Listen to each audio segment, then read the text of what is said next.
வணக்கம் நேயர்களே, நான் உங்கள் மனிதன் பிரபாகரன். பக்தி யுகம் சேனல் மூலியமா அவங்க சந்திக்கல மிக்க மகிழ்ச்சி. இன்னைக்கு சீஃப் கெஸ்டா யார் வந்திருக்காங்க பாத்தீங்கன்னா, நம்ம ஜெயமஸ் ஐயா தான் வந்திருக்காங்க. ஃபர்ஸ்ட் ஆஃப் ஆல் அவரை வெல்கம் பண்ணிடலாம். வணக்கங்க ஐயா. வணக்கம். சூப்பர்ங்க. சூப்பர்ங்க. ஸோ இந்த கடந்த சீரீஸ்ல வந்து சனி பயிற்சி பலன்கள் அதில் மெயினா எல்லா விஷயங்களும் பார்த்துட்டு இருக்கோம். ஸோ அந்த வகையில் இன்னைக்கு பார்க்கக்கூடிய லக்னம் விருச்சக லக்னம். ஸோ அதுக்கு முன்னாடி இன்னைக்கு நிறைய குழப்பங்கள் இருக்கு. சனிப்பயிற்சி நடக்குது இல்லைங்கிறாங்க, ஒரு சீட் சொன்னாலும் கன்ஃபார்ம் நடக்குங்கிறாங்க. வாக்கியமா இல்லை வந்து திருக்கணிதமா அந்த மாதிரி இந்த சூழ்நிலைக்கு ஆயிருச்சோம். ஸோ அந்த மாதிரி சூழ்நிலைக்கு தள்ளப்பட்டுட்டோம். ஸோ உங்களோட புரிதல்ல அதை பத்தி கொஞ்சம் சின்னதா டெஃபினேஷன் சொல்லுங்க.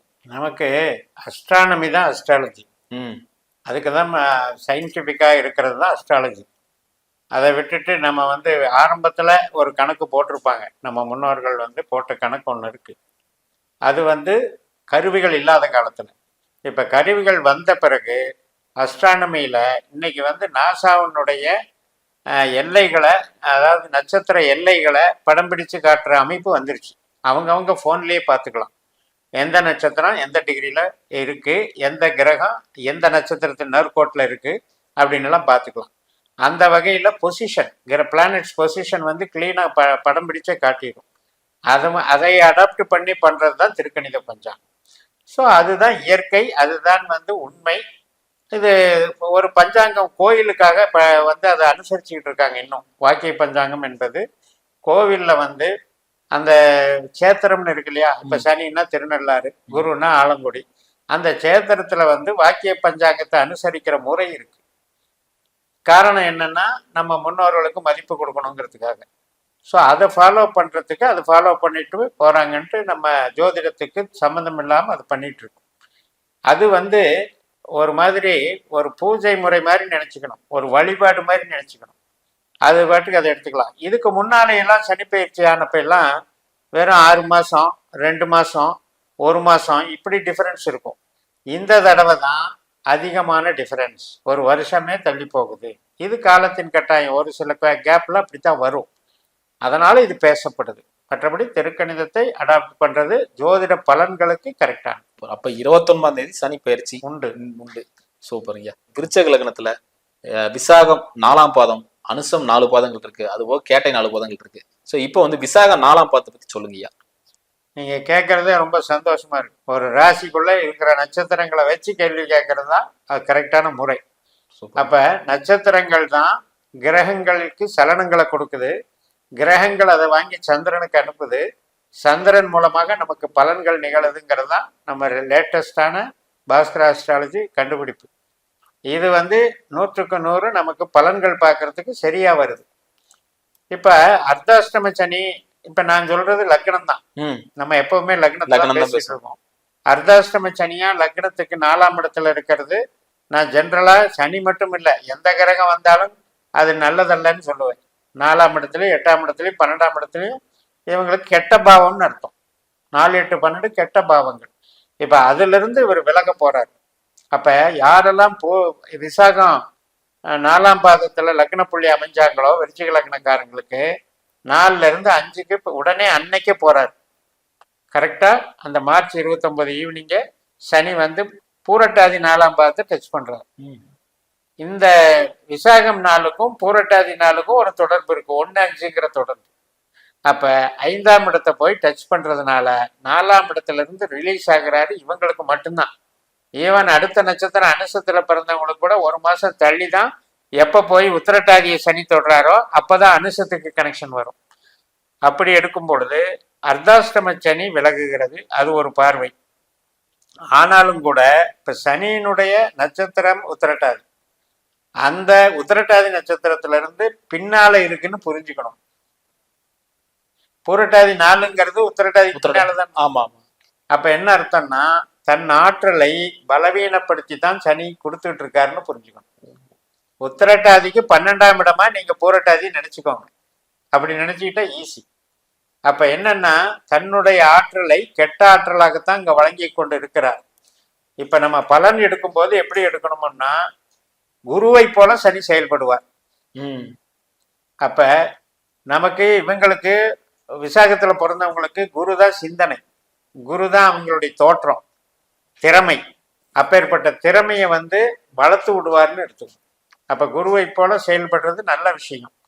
ஆனா இன்னொரு விஷயம், அதே அந்த பூரட்டாதி 4ஆம் பாதத்துல ராகு போயிட்டு இருக்காரு. இப்ப இந்த ராகு கூட போய் சனி சேர்றாங்க. அதுலயே வந்து அந்த ஒரு மாசத்துக்குள்ளேயே சுக்கிரனும் புதனும் ரிவர்ஸ்ல வந்துட்டு இருக்காங்க, அவங்களும் கனெக்ட் ஆகுறாங்க. அதனால இந்த மாசங்கிறது வித்தியாசமான மாசம். ஏன்னா நீங்க சொன்ன மாதிரி ஒரே இடத்துல இப்ப 5 பிளானட் வந்துருச்சு. ஆமா. அப்ப சூரியனை வந்து கணக்குல எடுக்க வேண்டாம். ம். சூரியன் வந்து பூரட்டாதி தாண்டிட்டார். இப்போதைக்கு நம்ம பேசிட்டு இருக்கிற நேரத்துல உத்திரட்டாதியில் இருக்காரு. அதுக்கப்புறம் 2-3 நாள்ல அவர் ரேவதிக்கு போயிடுவார். ஆனாலும் மீனத்துல இருக்காரு. அந்த ராசிக்குள்ள இருக்கிறதுனால 5 கிரகம் 6 கிரகம்னு நம்ம சொல்றோம். ஆனா உண்மையிலேயே ஒரு நட்சத்திரத்துல சேர்ந்தாதான் அது சேர்க்கை. ஒரே நட்சத்திரத்துல. ஒரே நட்சத்திரத்துல. அப்படி பூரட்டாதி நாள்ல இந்த 4 கிரகமும் சேருது. சனி, ராகு, சுக்கிரன், புதன். ஆனா புதன் சீக்கிரம் 10 நாள்ல போயிடுவாரு. சுக்கிரன் வந்து 25 நாள் இருக்காரு. இவங்க 2 பேரும் இந்த மாசம் ஃபுல்லா இருக்காங்க. அதாவது ஏப்ரல் 27 வரைக்கும் இருக்காங்க. அப்ப இந்த சேர்க்கையை நீங்க கவனத்துல வச்சுக்கிட்டு, இப்ப யாரெல்லாம் விருச்சிக லக்னக்காரங்களுக்கு ராகு கெட்ட கிரகமோ அவங்க ஜனன ஜாதத்தின்படி ராகு நல்ல இடத்துல இல்லாம 8-12 4-8-12 தொடர்புல இருந்தாங்கன்னா அவங்களுக்கு தசாபுத்தியில ராகு நடந்துகிட்டு இருந்தா நிச்சயமா பாதிக்கும். எந்த விதத்துல பாதிக்கும் அப்படின்னா 5ஆம் இடம். 5ஆம் இடம்ங்கிறது என்ன? ஒரு வேலையை கெடுக்கிறது. 6ஆம் இடத்துக்கு 12ஆம் இடம். 5ஆம் இடம் இயங்கும் போது 6ஆம் இடம் வேலை செய்யாது. அதே மாதிரி சொந்த தொழில் பண்ணிட்டு இருப்பாங்க, 10க்கு 8ஆ வேலை செய்யும் 5ஆம் இடம். இப்படி அந்த கேள்விக்கு தகுந்த மாதிரி சில கெடுதல்களை பண்ணும். இப்ப உதாரணத்துக்கு ராகு வந்து அவங்க ஜாதகத்துல ஒரு கெட்ட கிரகமா, அதாவது 8ஆம் இடம் 12ஆம் இடம் தொடர்பா இருந்ததுன்னு வைங்க, 5ல போய் 8-12 மிக்ஸ் ஆனா என்ன நடக்கும்? அசிங்க அவமானம் ஏற்படும்.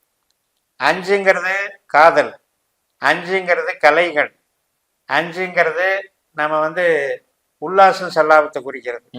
இப்படி எல்லாம் இந்த ராகு, சுக்கிரன், சனி இத்தனை கிரகங்கள் சேரும் பொழுது அது வந்து குரு நட்சத்திரத்துல இருக்கிறதுனால இந்த விருச்சிகத்துக்கு கொஞ்சம் ஆறுதல். ஆனாலும் அந்த சேர்க்கை பலன்ல யார் யாருக்கெல்லாம் 8ஆம் பாவ 12ஆம் பாவ தொடர்பு இருக்கோ அவங்களுக்கு இந்த ஒரு மாசம் கேர் எடுத்துக்கணும்.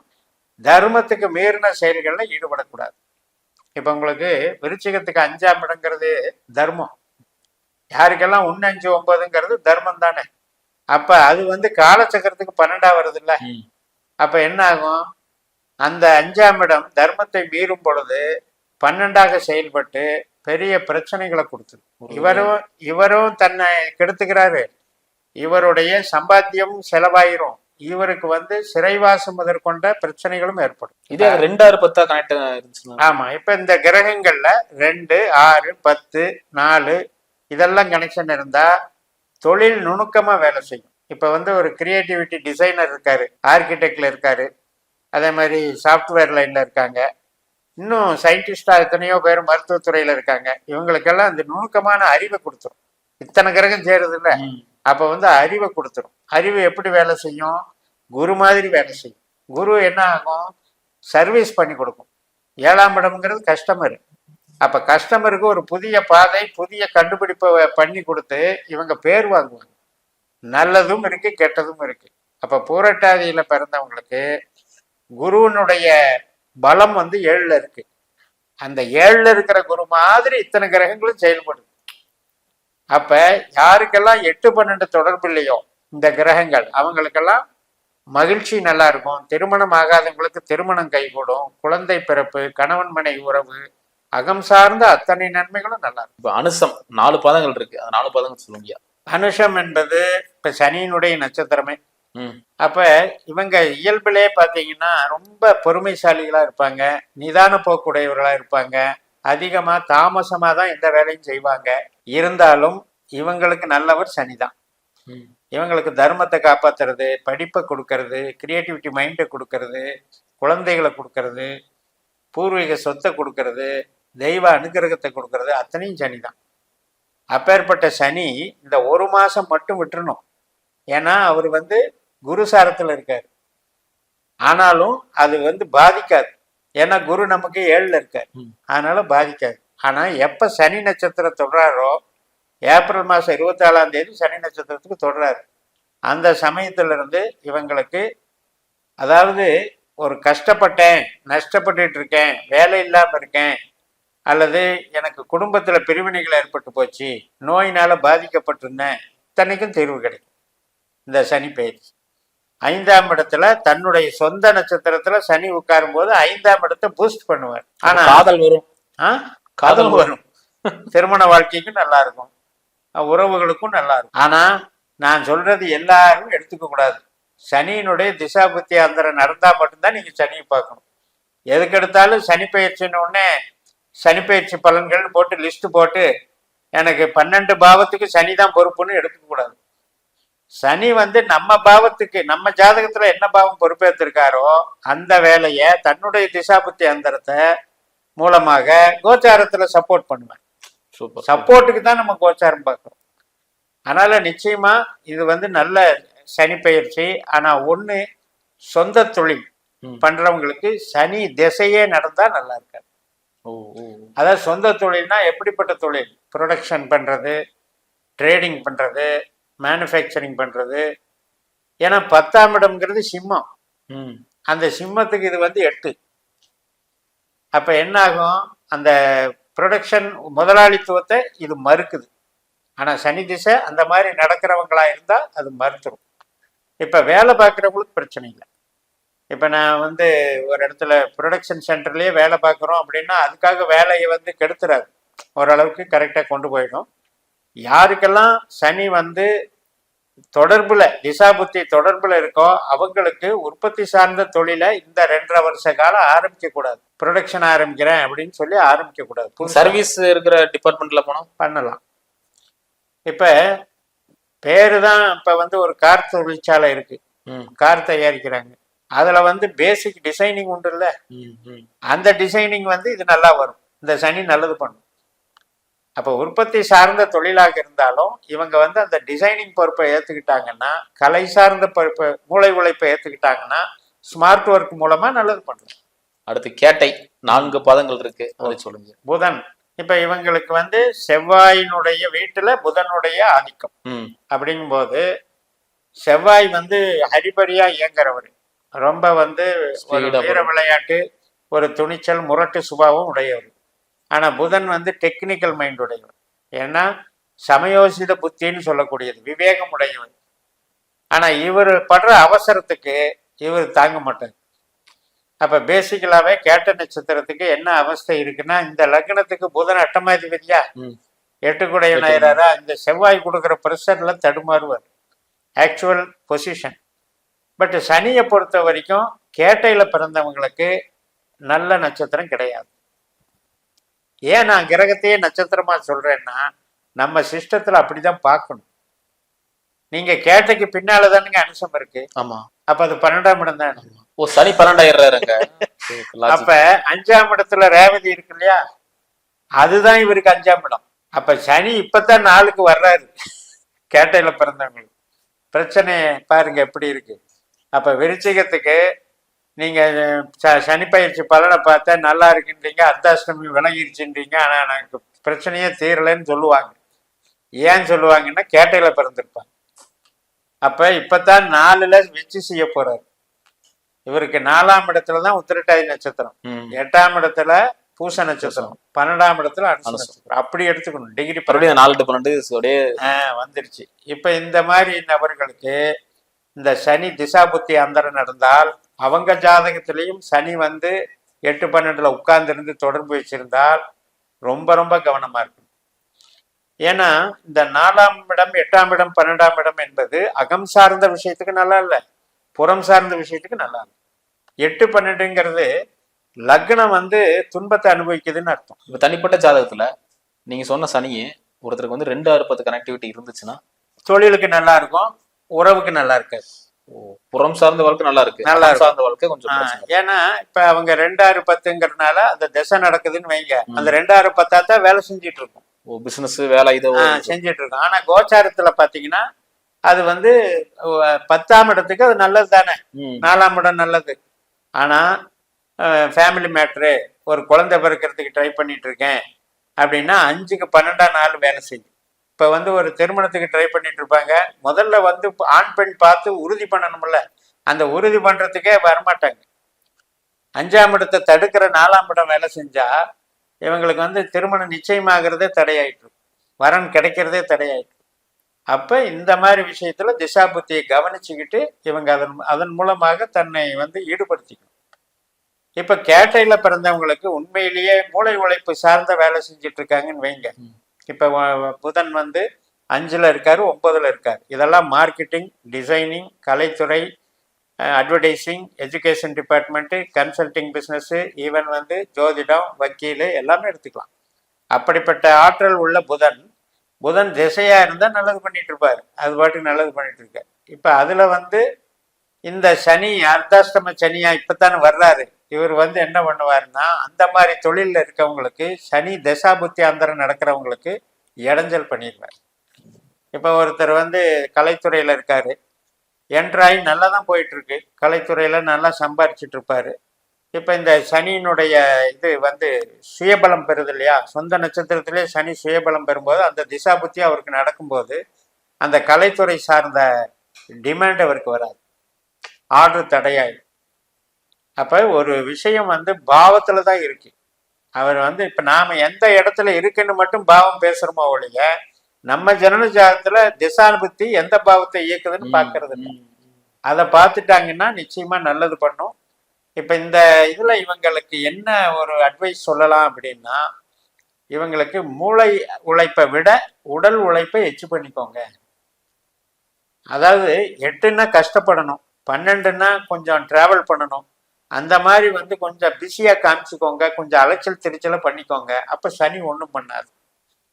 என்னை பொறுத்த வரைக்கும் ஒரு 2.5 வருஷ காலமும் அந்த 4ஆம் இடத்து சனி வந்தாலும் 8ஆம் இடத்துல வந்தாலும் 12ஆம் இடத்துல வந்தாலும் அந்த இவங்க புள்ளிக்கு எந்த புள்ளியில சனி வருதோ அந்த ஒரு பாதத்துல தான் இம்பாக்ட் கொடுப்பார். அந்த ஒரு பாதம் தாண்டின உடனே பெருசா இம்பாக்ட் இருக்காது திசா புத்தி நடக்கும்போது. அப்ப இவ்வளவு ஆப்ஷன் இருக்கு நம்மளுக்கு. ஏன் சனி பயிற்சியை பார்த்து பயப்படும்? ஆனா நம்ம வந்து இதை வந்து ஒரு பெரிய லெவல்ல நம்ம வந்து விளக்கம் கொடுக்குறோம். காரணம் என்னன்னா மக்கள் கிட்ட போய் சேரணுங்கிறது. சூப்பருங்க. இப்ப நீங்க 4-8-12 சொன்னீங்க. இப்ப 4-8-12 வந்துருச்சு, ஒருத்தருக்கு இருக்கு. பட் என்னன்னா தசாபுத்திகளும் கோச்சாரம் எதுவுமே சிங்க் ஆகல, சனிக்கு சம்பந்தமே இல்லை. ஒண்ணுமே கவலைப்பட வேண்டியது. அவங்க இதை போட்டு எனக்கு வந்து சனி வந்து வலுப்பெற்றுட்டாருன்னு கவலைப்பட வேண்டிய அவசியமே இல்லை. ஆனா வந்து ஒரு புத்தியில ஒரு சின்ன அந்தரம் வரும். 1 மாசம் 2 மாசம் வரும். அப்ப கூட கரெக்டா பாயிண்டா பார்த்து ஒரு நல்ல ப்ராப்ளம் பண்ணிடும். அந்த நேரத்துக்கு கொஞ்சம் சூதானமா இருக்கு. சனிக்கு உண்டான வேலை செய்யறதுக்கு அவருக்கு சான்ஸ் எப்ப கிடைக்குதோ அப்ப செய்வார். ஆனா அவர் நேரம் வரும்போது வருவார். அவர் நேரம் வரும்போது தான் வருவார். இப்ப வந்து இப்ப இதே விருச்சிக லக்னக்காரர்களுக்கு அவங்களுக்கு நடக்கிற திசை 2-6-10 காமிச்சிட்டு இருக்குன்னு வைங்க.